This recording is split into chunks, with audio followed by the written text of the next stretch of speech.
And welcome to मध्य मुकाबिल। मैं हूं रबिया खान और मेरे साथ मौजूद है रऊफ क्लासरा। सबसे पहले नजर डालते हैं कुछ अहम खबरों पर। कौमी असेंबली बजट इजलास में बिलावल भुट्टो ने मुल्क भर में बल्दियाती इंतखाबात करवाने का मुतालबा कर दिया। हम कराची में बल्दियाती निज़ाम और मेयर लेकर आए हैं। बिलावल भुट्टो ने हुकूमत को इस्लामाबाद और लाहौर में मेयर लाने का चैलेंज दे दिया। गिलगित बल्तिस्तान में बल्दियाती इलेक्शन करवाने का भी ऐलान। बिलावल जरदारी ने शहबाज शरीफ को बेबस वजीर आजम करार दे दिया। काबीना पर भी सख्त तनकीद। ख्वाजा आसिफ के इस्तीफे का मुतालबा कर दिया। कौमी असेंबली में वजीर आजम को भी खरी खरी सुना दी। MQM को भी बड़ा मशवरा दे दिया। वजीर आजम और मौलाना फजलुर रहमान के दरमियान खुशगवार जुमलों का तबादला।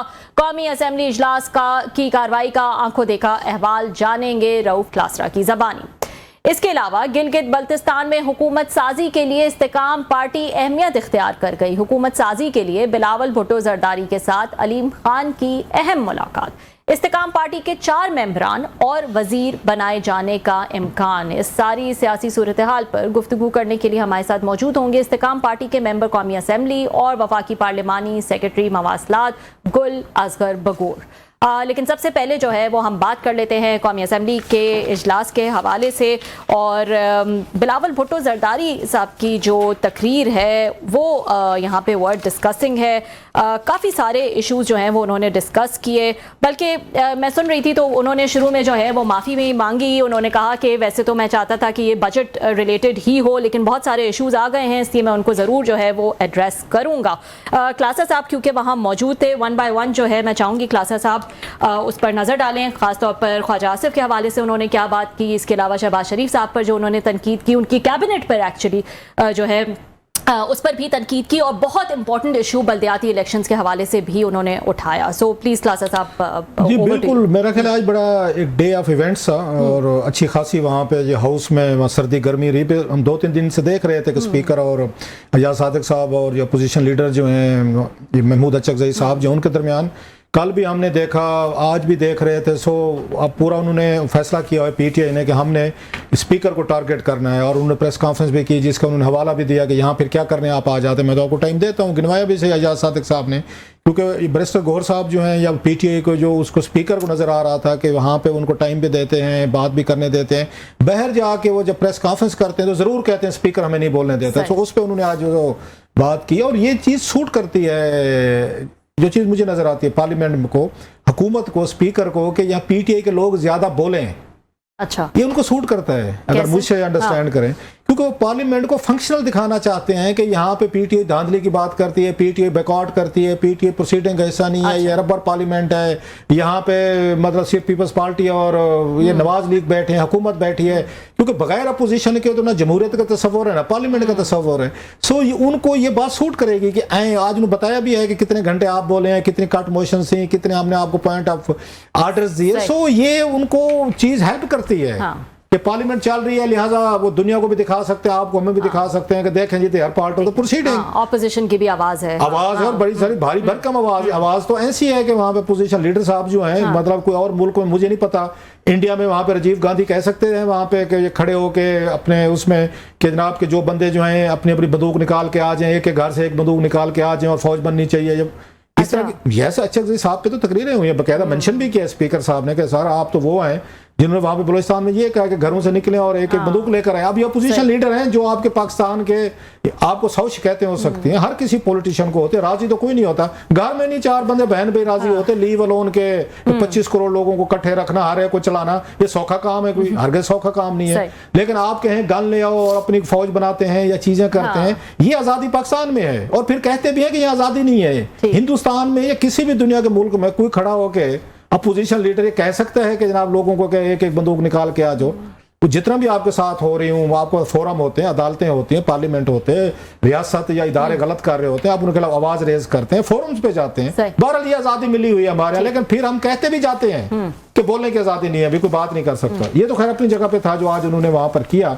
दूसरी जो आज बड़ी अहम ये माहौल तो शुरू हुआ वहां पे, एक तो बड़ी कौम को मुबारक हो कि हर साल उनका दीदार हो जाता है, इनका प्राइम मिनिस्टर ऑफ पाकिस्तान का साल में एक दफ़ा जब बिल शिल आपका मनी बिल जब बजट पास होना है तो वो वजीर आज़म साहब वो तशरीफ ले आते हैं। अब अगले साल देखेंगे इनको, उससे पहले पूरा साल वो कहीं पे नजर नहीं आए। सो आज बिल जब भी अब पार्लियामेंट अपना पूरा कर लिया कि मेरा ख्याल शुरा आ रहा है, तो फिर अगले साल देखेंगे कि एक साल बाद आए ना आए। सो लिहाजा वो एक चीज अलहदा पे है। मौलाना साहब ने कोई उन्होंने बातें की तो शहबाज शरीफ साहब ने कहा जी कि ऐसी राज की बातें हैं मैं बता दूं, तो मैं नहीं बताना चाहता। मौलाना साहब मतलब उन्होंने को ऐसा डाउट क्रिएट करने की कोशिश की कि पता नहीं मौलाना साहब ने कौन सी ऐसी बात कह दी, क्या कुछ मांग लिया। ये भी तरीका होता है ना कि अगले बंदे को, उनके फॉलोअर्स को, मीडिया को जरा वो कर दो कि कोई ऐसी बातें हैं बताई नहीं जा सकती। अच्छा। बता भी पूरे फोरम पे रहे हैं ताकि आप डाउटफुल हो जाए अबाउट मौलाना। मौलाना साहब ने भी घाट घाट का पानी पिया होगा।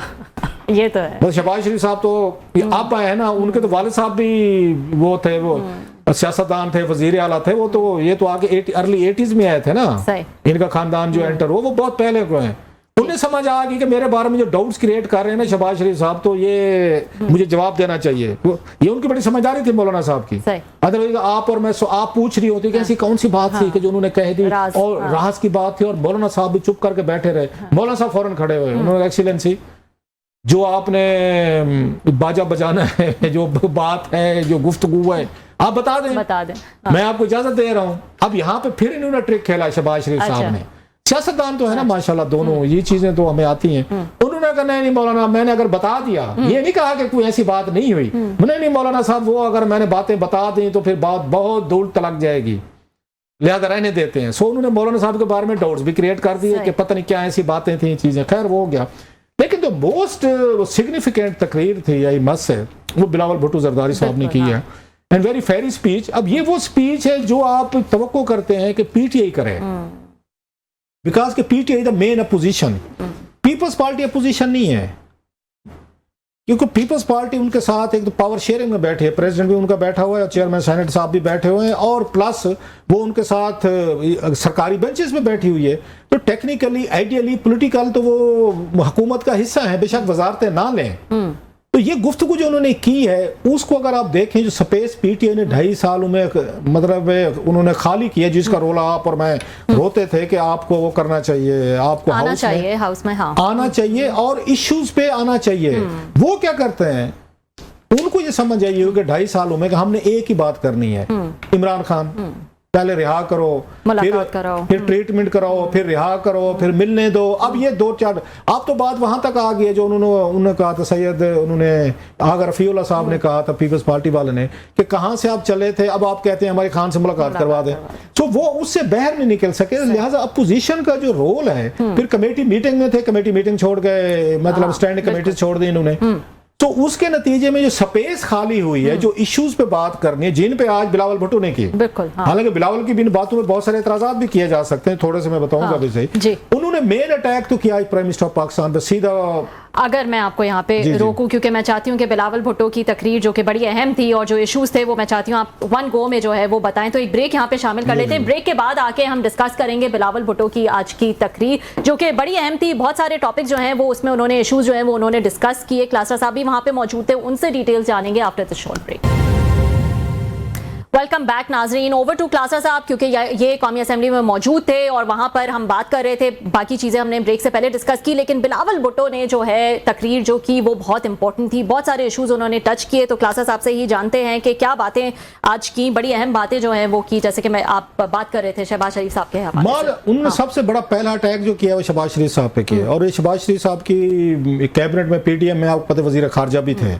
उनका ये कहना इनको शहबाज शरीफ साहब को कि आप एक बेबस एक वजीर आज़म है, आपकी नहीं चलती, आपके वजीर नहीं मानते। नो, इससे बड़ी टांट, इससे बड़ा अटैक कोई नहीं हो सकता कि मुल्क के चीफ एग्जीक्यूटिव को उनके सामने कहा जाए, बिलावल भुट्टो साहब कहें कि जनाब आप अपने वजीरों को कंट्रोल नहीं कर सकते, या वजीर आपके कंट्रोल में नहीं है, it's a free for all, जिसका जो दिल चाहे कहता रहे।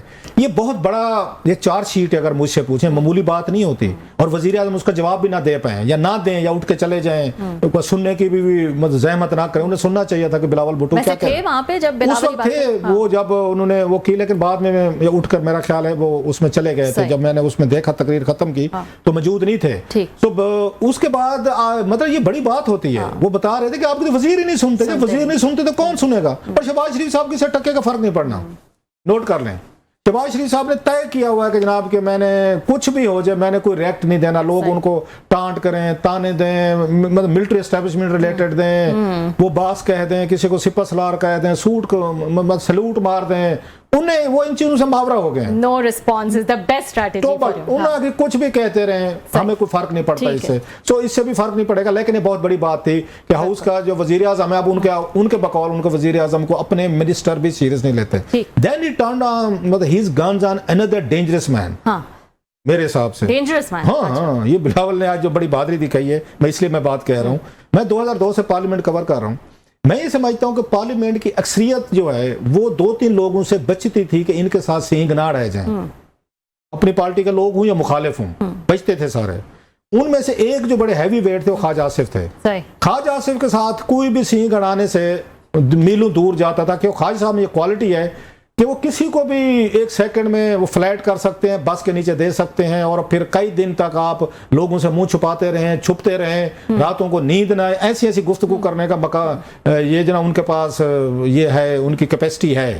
सो लिहाजा आप नोट करें कि बहुत सारे जब ख्वाजा साहब मूड में खड़े हो तकरीर में, थोड़ा सा उम्र के साथ बंदा रिफ्लेक्सेस स्लो हो जाते हैं, बंदा वेल लेफ्ट कर देता है। उन्होंने किए भी हैं, आपको याद हो हनीफ अब्बासी साहब ने उन पर बड़ी खौफनाक तकरीरें की, I was expecting he will ये फायर बैक। हमारे शो में है, हमने उनसे बात करने की कोशिश की, उन्होंने कहा नहीं जी कि हनीफ अब्बासी वाला सवाल नहीं करना, आगे चलो तुसी। तो उम्र के साथ ख्वाजा साहब थोड़े से शायद बूढ़े शेर की तरह अब थोड़ा सा साइड पे होते जा रहे हैं कि ज्यादा रिस्पांस रिएक्शन नहीं है। उसका नतीजा ये निकला कि अब ख्वाजा साहब को पढ़नी शुरू हो गई। जो ख्वाजा साहब 90s में जो जानते हैं ख्वाजा साहब को पार्लियामेंट में, आसिफ अली जरदारी और बेनजीर भुट्टो साहब को जितना टारगेट आसिफ अली इन्होंने किया हुआ है, ख्वाजा आसिफ ने किया हुआ है, सारे माल पे, जदादों पे, मनी लॉन्ड्रिंग पे, जनीवा वगैरह, किसने नहीं किया हुआ? बिल्कुल वो सबको किया हुआ। जनाब मुशर्रफ पे तकरीरें सब पे करते थे।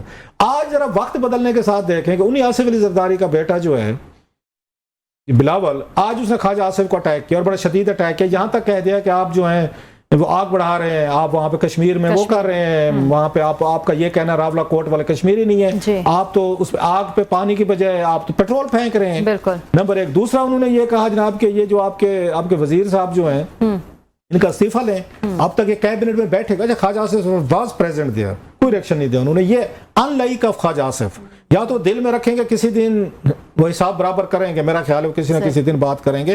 तो उन्होंने एक वजीर आजम को टारगेट किया, साथ में उन्होंने ख्वाजा आसिफ को किया। अगेन दोनों मोस्ट पावरफुल वजीर दिफा के बारे में उन्होंने, और बातें बड़ी हद तक ठीक भी थी मेरा ख्याल है जो ख्वाजा आसिफ साहब से रिलेटेड की हैं, जो उन्होंने पॉइंट्स उठाए। Then it turn big thing, वो आए हैं इन पे जो उसकी बात हो रही थी कि जनाब मुआहदा हुआ था एमक्यूएम का और पीटीएम के साथ, उन्होंने उनको वैसे टांट किया। उन्होंने कहा भाई साहब आप लोगों का मुआहदा पीडीएम के साथ हुआ था जब ये बन रही थी हुकूमत इमरान खान के बाद, लिखवाया था जिसमें पीपल्स पार्टी ने भी साइन किए थे, खुद भी सिग्नेटरी। अगर आप ये नहीं मान रहे तो आपने 3-4 वजारतें लेके चुप करके बैठे हुए हैं, जरा हिम्मत करें, जुर्रत दिखाएं, छोड़ दें। And he was right। क्या बैठे भी हुए हैं, रोला भी डाला हुआ है, सारी चीजें की हुई हैं। सो एमक्यूएम जरा उसमें थोड़ी सी उन्होंने कहा आपको लॉलीपॉप देते रहते हैं, आप इसमें आते रहते हैं, आपको कराची ज्यादा प्यारा है या कुर्सी? Exactly he was right. इस पे खैर बाद में फरूक सितार साहब ने भी धमकी दी, थ्रेट दी। उन्होंने कहा जनाब आप वही काम कर रहे हैं, फिर जहन में रखिएगा कि फिर वही कुछ होगा जो कश्मीर में और एक्शन कमेटी कराची में भी बनेगी। तो फरूक भाई भी धमकी देकर गए हैं बराबर की, वो दी। अब देखते हैं कि उसका क्या बनता है। लेकिन जो सबसे अहम बात की है उन्होंने तकरीर में, वो थी उनकी बल्दियाती इलेक्शन के हवाले से। वो अपने आप को हाई मॉरल ग्राउंड पे समझते हैं। चाहे कराची में जिस तरीके का मेयर बनाया गया, इलेक्शन में धांधली हुई, पीटीआई के जमात इस्लामी के बंदे उठाए गए, वहाब सदीकी साहब को जिस तरीके से बनवाया गया, वो सब हमारे सामने हुआ, सब जानते हैं। उसमें जो पॉलिटिकल रिगिंग हुई है सब अपनी जगह। लेकिन एक चीज पे वो खड़े थे कि हमने इलेक्शन तो कराए। उन्होंने कहा आप तो डरते हैं, बुज़दिल हैं, पंजाब में इलेक्शन करवाएं, आप तो यूनियन काउंसिल के इलेक्शन से डरते हैं। प्लस उन्होंने कहा हमारा मेयर तो है, मतलब 2 नंबर है, हमने तरीके 2 नंबर जमीन 2 नंबर तरीके से बनवाया है, रिगिंग करो जो भी करवाया है तो सही। आपने इस्लामाबाद में मेयर बनने देते हैं ना, लोकल बॉडीज बनने देते हैं ना, पंजाब में बनने देते हैं। उन्होंने लाहौर का मेयर भी लगा के दिखाएं, इस्लामाबाद का मेयर भी लगा के लिखाएं, प्लस और उसको इतनी पावर्स दें, इतना उसको इंस्टीट्यूशनलाइज करें कि हम रश्क करें कि हमारे मेयर के पास भी होनी चाहिए। अब ये वो उनके वीक एरियाज हैं जिनको बिलावल ने हिट किया है कि कभी भी ये बल्दियाती इलेक्शन में नहीं जाएंगे, कभी ब्यूरोक्रेसी या दीगर आपको इस्लामाबाद में वो नहीं बनने देगी क्योंकि सारा माल खांचा तो यहाँ चल रहा है। तो उन्होंने ये बातें की हैं कि इलेक्शन करवाएं, हाँ, और आईनी तरमीम से पहले मैं कहता हूँ बल्दियाती इलेक्शन कराएं। फिर उन्होंने जीबी का कह दिया क्योंकि अब हुकूमत है कि हम वहां भी बल्दियाती 90 डेज में उन्होंने कहा मेरी ख्वाहिश है ये इनकी ना वो क्या दुखती राग जो है ना पीएम नवाज की दुखती राग इनका बल्दियाती इलेक्शन है। उन्होंने कहा आप बहुत पॉपुलर हैं तो आप इलेक्शन करा के दिखाएं। सो ही वाज ऑन फायर। बहुत सारी चीजें मतलब कही जा सकती हैं, लेकिन एतराज़ात उठाए जा सकते हैं, लेकिन इश्यूज जो उन्होंने उठाए हैं जो मैं समझता हूं कि पीटीआई को उठाने चाहिए था। पीटीआई क्योंकि अपने लीडर में वो है, उनके मसाइल और उनकी डील वगैरह में तो वो सारा दिन लड़ते भिड़ते रहते हैं। असल इश्यूज ये थे, लिहाजा जो स्पेस की रेट हुई है पीपल्स पार्टी के मजे देखें कि अब वो हुकूमत के साथ भी हैं, ओहदे भी लेकर बैठे हुए हैं, इनको आते जाते दो चार चपेड़े भी मारते हैं, ऑपोजिशन का किरदार भी अदा करते हैं। मैं वही कह रहा हूँ, इनको 47 वाला इल्जाम भी लगाते हैं जिसपे उन्होंने मेरे को राना साहब ने कहा था, वो राना नौजवान जो इनके एमएनए राना एहसान साहब, राना अफजल साहब जो हैं उनके साहबजादे जो, तो उन्होंने कहा था कि भाई आप इसी फॉर्म 47 वालों के वोटों से सदर बने बैठे हैं। ये सदर भी उन्हीं वोटों से बन गए, आते जाते उनको ताना भी देते हैं कि तुम तो 47 वाले हो। तो ये पीपल्स पार्टी अपने हिसाब से तो गेम ठीक खेल रही है सर। आज वजीर आजम को भी उन्होंने वो कह दिया कि आप बेबस हैं। ख्वाजा आसिफ साहब जैसे तगड़े आदमी अपने बाप और अपनी वालदा साहबा की जो माजी की उनकी तकरीरें थी ख्वाजा साहब की, बिलावल ने किसी हद तक स्कोर है सेटल किया। अच्छा ठीक है जी, इसी पॉइंट पे नाज़रीन एक ब्रेक शामिल कर लेते हैं, ब्रेक के बाद दोबारा हाजिर हो। हम बात कर लेते हैं गिलगित बल्तिस्तान के इलेक्शंस के हवाले से, इनफैक्ट हुकूमत साजी के हवाले से जो है अब क्या डेवलपमेंट्स हुई हैं उस पर जो है वो कुछ बात कर लेते हैं। और इस पर बात करने के लिए हमारे साथ मौजूद हैं आज इस्तेकाम पाकिस्तान पार्टी के एमएनए और फेडरल पार्लिमानी सेक्रेटरी बराए मवासलात इंजीनियर गुल असगर बुगूर साहब। अस्सलाम वालेकुम गुल साहब, बहुत शुक्रिया ज्वाइन करने के लिए। जी वालेकुम सलाम, बहुत शुक्रिया जी। गुल साहब, आखिर इलेक्शन के बाद अब जो है हम देख रहे हैं हर थोड़े दिन बाद डेवलपमेंट्स हो रही हैं। लग तो ऐसा रहा था कि कुछ नून लीग और पाकिस्तान पीपल्स पार्टी के दरमियान जो है मामला तय पा जाएंगे और हुकूमत साजी जो है मिलजुल कर कुछ बात बन जाएगी, लेकिन अब आईपीपी और पाकिस्तान पीपल्स पार्टी के दरमियान जो है वो बड़ी अहम मुलाकातें हुई हैं। क्या माजरा है, क्या तय हुआ है आप लोग का हुकूमत साजी को लेकर? जी, आज बहुत अल्हम्दुलिल्लाह तफसीलन मुलाकात हुई चेयरमैन पाकिस्तान पीपल्स पार्टी बिलावल भुट्टो साहब और हमारी इस्तेकाम पाकिस्तान पार्टी के सदर जनाब अब्दुल अलीम खान, इसमें हमारा वफद भी शामिल था जी। तो इस पर बड़ी डिटेल डिस्कशन हुई अल्हम्दुलिल्लाह इस हुकूमत साजी के ऊपर, और इसमें जनाब अब्दुल अलीम खान साहब ने बड़ा अप्रिशिएट किया पाकिस्तान पीपल्स पार्टी का जो डेमोक्रेटिक रवैया है टुवर्ड्स अदर पार्टीज, और उस पर अब्दुल अलीम खान साहब ने भी उनका शुक्रिया अदा किया। और चेयरमैन बिलावल भुट्टो ने मुबारकबाद पेश की इस्तेकाम पाकिस्तान पार्टी को, कितने शॉर्ट टाइम में वो गिलगित की तीसरी बड़ी पार्टी जो है वो बन के उभरी है। और अब्दुल अलीम खान साहब ने भी मुबारकबाद पेश की।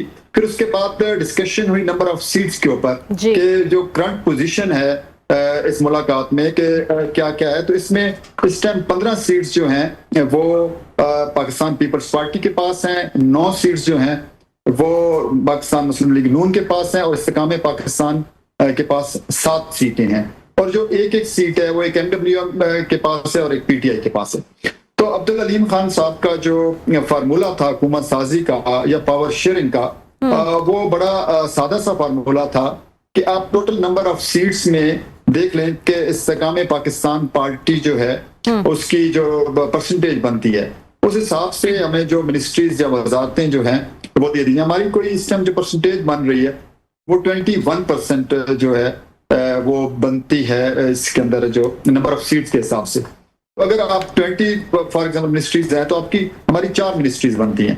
तो ये फार्मूला डिस्कस हुआ और उसके ऊपर बिलावल भुट्टो साहब ने कहा कि बी ऑनर फॉर अस कि हम इस्तेकाम पाकिस्तान पार्टी और जो है पाकिस्तान पीपल्स पार्टी वो मिलके हुकूमत साजी जो है वो करेंगे इंशाल्लाह ताला जी। अब मैं तो ये पूछना चाहूंगी इससे पहले कि हम आगे पाकिस्तान पीपल्स पार्टी हुकूमत साजी और सीटों के हवाले से या वजारत के हवाले से मैं आपसे मजीद डिटेल्स पूछूं, मुझे ये बताइएगा कि ये एकदम से चेंज ऑफ हार्ट्स जो है वो हो गया, पहले से बातचीत चल रही थी कि हुकूमत साजी को लेकर पाकिस्तान पीपल्स पार्टी के साथ, क्योंकि उस वक्त तो जो है ऐसा लग रहा था कि शायद नून लीग के साथ जो है वो कोई मामला सेट हो जाए या नून लीग अपना जो है वो हुकूमत साजी में आ जाए आईपीपीस के साथ मिलके और दूसरे जो लोग हैं उनके साथ मिलके। तो क्या ये एकदम से चेंज ऑफ हार्ट्स हुआ या कब आप लोग को अप्रोच किया गया या आप लोग ने अप्रोच किया, हुआ क्या? नहीं, इलेक्शन जब हो गया और उसके बाद जब हमें ये सीट्स मिल गई तो उसके बाद बिलावल भुट्टो साहब का कोई 2 दिन पहले जनाब अब्दुल हलीम खान साहब जो हमारे सदर हैं उनसे टेलीफोनिक रब्ता हुआ था और आज की मुलाकात का जो है वो टाइम तय हुआ था इस मुलाकात के लिए जो आज मीटिंग है। तो डिस्कशन उस दिन भी हुई थी मिलके चलने की, लेकिन आज जो है वो तफसीलन मुलाकात हुई हमारी और उसमें ये डिस्कशन है वो आज की मीटिंग में हमारी डिस्कशन नहीं हुई।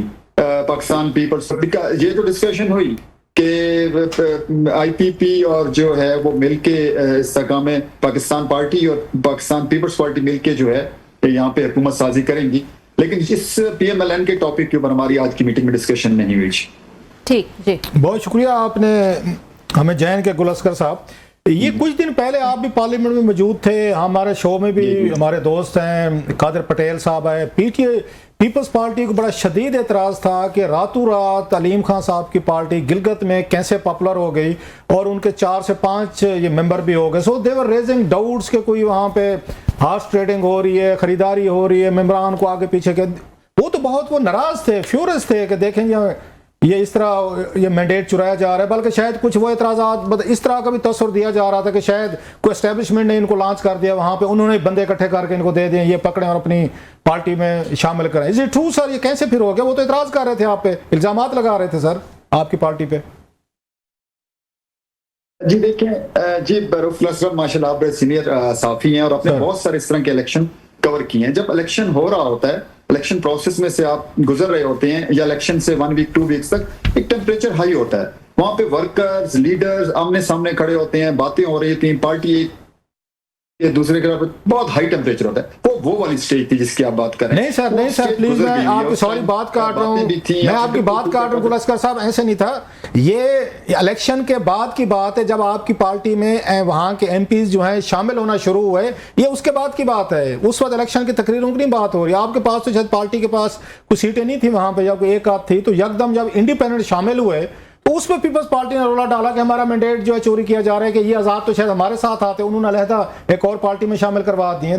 मैं आपकी बात कर रहा हूं सर, इलेक्शन की नहीं बात कर रहा।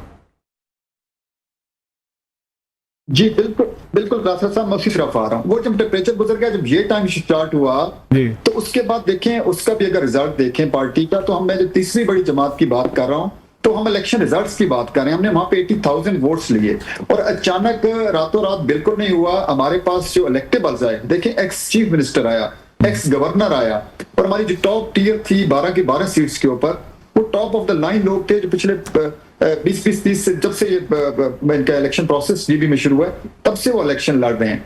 तो उनका देखें जितना भी कमजोर कैंडिडेट हो, अगर वो सीएम रहा है, मिनिस्टर रहा है, तो उसके नंबर ऑफ वोट्स बनते हैं। तो वो लोग थे, उन्होंने पार्टी का झंडा उठाया और वो लोग वही 80,000 वोट्स थे। अच्छा, रातों रात की जहां तक बात है, देखिए एक प्रोविजन मौजूद थी। अब मैं इसका फार्मूला आपको समझाता हूं तो आपको अंदाजा हो जाएगा कि कैसे पार्टी इन लोगों ने ज्वाइन की। देखिए, अगर वो पाकिस्तान पीपल्स पार्टी में जाते तो पाकिस्तान पीपल्स पार्टी की सीटें थी 11। अब 11 से वो जब ये 4 लोग या 5 लोग जाके मिलते तो उनका नंबर होता 11 से बाद शुरू होता 12वां 13वां 14वां 15वां 16वां इस तरह करके। और जब नंबर ऑफ मिनिस्ट्रीज की भी बात होती तो वो जो पहले 11 लोग थे जो पीपल्स पार्टी के टिकट पे इलेक्शन लड़के आए थे, उनको मौके दिए जाते, ना कि इनको मौके दिए जाते। जब ये लोग हमारे पास आए, जनाब अब्दुल हलीम खान साहब से मिले, वो वहां पे 5 दिन मौजूद रहे जीबी के अंदर, तो उन्होंने उनके टेक्निकल ये बात समझाई कि अगर आप हमारे पास आते हैं तो आपका जो नंबर स्टार्ट होगा वो 1 से शुरू होगा, 1 2 3 4 5, और हुकूमत साजी का जो भी फार्मूला बनता है एटलीस्ट आपके टॉप टीयर के जो 2 या 4 लोग होंगे वो एडजस्ट हो जाएंगे। तो ये बड़े पुराने सियासी लोग हैं ये जो हमारे पास आए, ये पावर शेयरिंग, मतलब आपने उनके साथ गुल साहब, आपने या अलीम खान साहब ने एक इंसानी नफ्सियात के साथ खेला है कि आप वहां से, वो है ना उनके अमिताभ बच्चन साहब की बड़ी मशहूर ज़माना लाइन है कि कतार वहां से शुरू होती है जहां पे हम खड़े होते हैं, तो आपने कहा वहां तो 11वां 12वीं में आप लाइन में खड़े होंगे, हमारे साथ आप आगे, मतलब दैट्स हाउ यू प्ले, मतलब माइंड गेम खेली गई है और इसलिए आए हैं। कोई इसमें एजेंसीज का, एस्टेब्लिशमेंट का, लैंड देन कोई चक्कर नहीं था, it was just mind game. एक आपने उनको समझाया अमिताभ बच्चन साहब की तरह के भाई साहब लाइन यहां से शुरू होगी जहां पे आप हमारे साथ खड़े होंगे।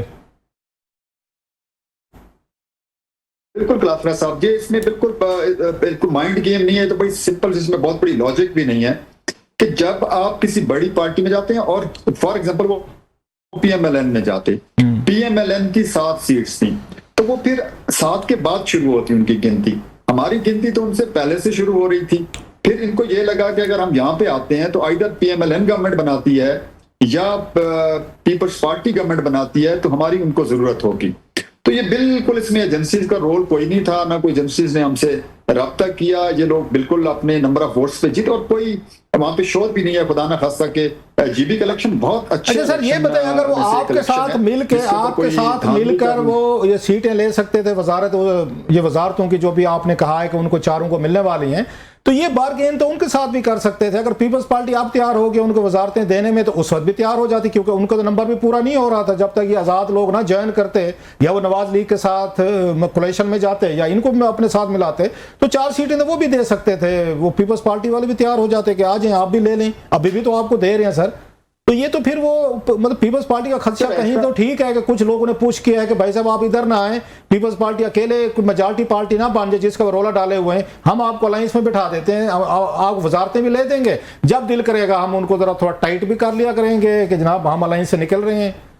तो ये भी कुछ हुआ इस तरह का सर? सर मैं आपको इसकी मिसाल देता हूँ। फेडरल की बात करें, अब पीएमएलएन में या पीएमएलएन की कोलिशन गवर्नमेंट है, पीएमएलएन में लोग पंजाब से, अब मेरे डिस्ट्रिक्ट से ही देख लें, शाकिर बशीर अवान साहब 3री दफा के एमएनए हैं, बट वो ने कोई पोर्टफोलियो नहीं मिला। अब हम पार्टी के यहाँ पे फेडरल में 4 लोग हैं, तो चारों के पास पोर्टफोलियो है। जैसे अलीम खान साहब फेडरल मिनिस्टर हैं, हमारे ओन चौधरी साहब स्टेट मिनिस्टर हैं, साथ मुनज़्ज़ा आपा वो चेयरपर्सन है स्टैंडिंग कमेटी, और मैं फेडरल पार्लिमानी सेक्रेटरी हूँ। इसकी वजह यह है कि जब आप छोटी पार्टी जिसको आपने कोलिशन में मिलाना होता है, तो उसके पास फिर आप नेगोशिएट करते हैं अपने बंदों के साथ। तो आप पीपल्स पार्टी कहती है आप तो टिकट पे जीत के आए हैं, ये तो पार्टी का वोट बैंक है, हम आपके टॉप के 4 लोगों को दे देते हैं, फिर सीएमशिप आपके पास है या गवर्नरशिप। पीएमएलएन के पास जाते तो आपके पास गवर्नरशिप है फॉर एग्जाम्पल, या स्पीकरशिप है, तो आपको मिनिस्ट्री नहीं मिलती। तो यहाँ पे जो लग गई इंशाल्लाह ताला जो आज डिस्कशन हुई है हमारे जो मतलब आप ये कह रहे हैं गुल साहब, आपकी बात से मुझे ये समझ आ रही है, आप ये कह रहे हैं कि बड़ी पार्टी बनाने की जरूरत नहीं है, बड़ी बड़ी इलेक्शन जीतने की जरूरत नहीं है, 100-150 के चक्कर में ना पड़ेंगे, सीटें जीतेंगे तो हुकूमतें बनाएंगे, आराम से 3-4 सीटें निकालें, आके बड़ी बड़ी वजारतें भी ले लें, ओहदे भी ले लें, पार्लियामेंट्री सेक्रेटरी भी बन जाएं और फिर अपनी थोड़ी खुशामदें भी करवाएं, पैम्परिंग भी करवाएं। मतलब आपने तो ये पूरा सिस्टम उलट दिया है सर। यहाँ पे तो लोग 2-2 सीटें जीतने के चक्कर में होते हैं, आपने कहा 4 सीटें जीते, वी विल गेट एवरीथिंग। यहाँ भी आपने ले ली, आपने वहां पे जीबी में भी ले ली। फार्मूला तो बड़ा जबरदस्त है आपका सर, आप ज्यादा के लालच में पड़े नहीं है सर कि 100-150 सीटें लेंगे हम।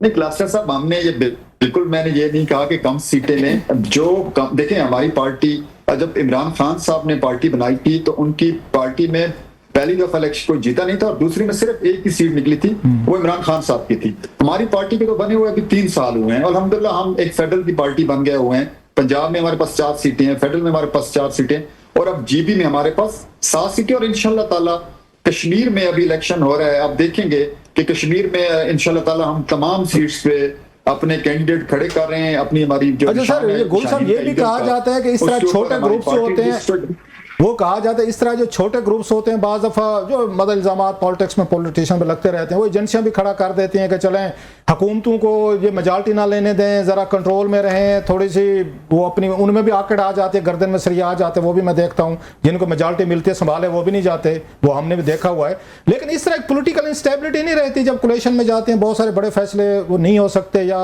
थोड़ी सी बार्गेनिंग या मैं मतलब ब्लैकमेलिंग ज़रा सख्त लफ्ज़ हो जाएगा, तो वो शुरू हो जाती है और हुकूमत इंडिपेंडेंट परफॉर्म नहीं कर सकती। सो आप जैसे छोटे ग्रुप जो हैं वो स्टेबिलिटी की बजाय सम टाइम इनस्टेबिलिटी लाते हैं सर पॉलिटिक्स में, पॉलिटिकल कल्चर में।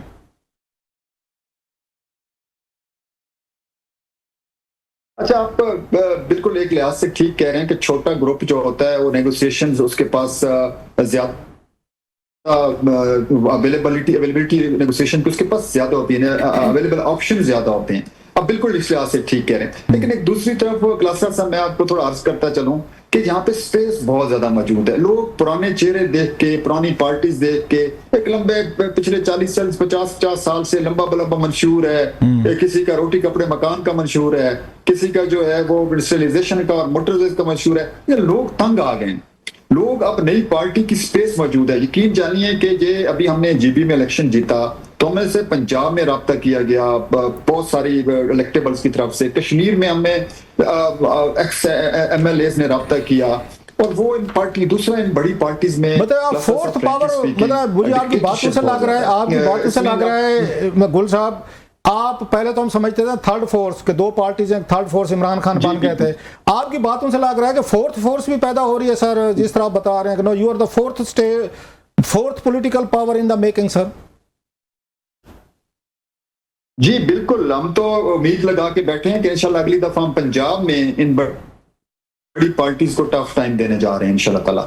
बहुत बहुत शुक्रिया इंजीनियर गुल असगर बगोर साहब जो है वो हमारे साथ मौजूद थे। इस्तेकाम पाकिस्तान पार्टी के MNA हैं और उनसे हम डिटेल जान रहे थे कि अब गिलगित बल्तिस्तान में पीपल्स पार्टी और IPP के दरमियान हुकूमत साजी का क्या फॉर्मूला होगा, किस तरह से आगे बढ़ा जाएगा इस हुकूमत साजी को लेकर। आज के लिए नाजरीन इतना ही, कल आपसे फिर मुलाकात होगी।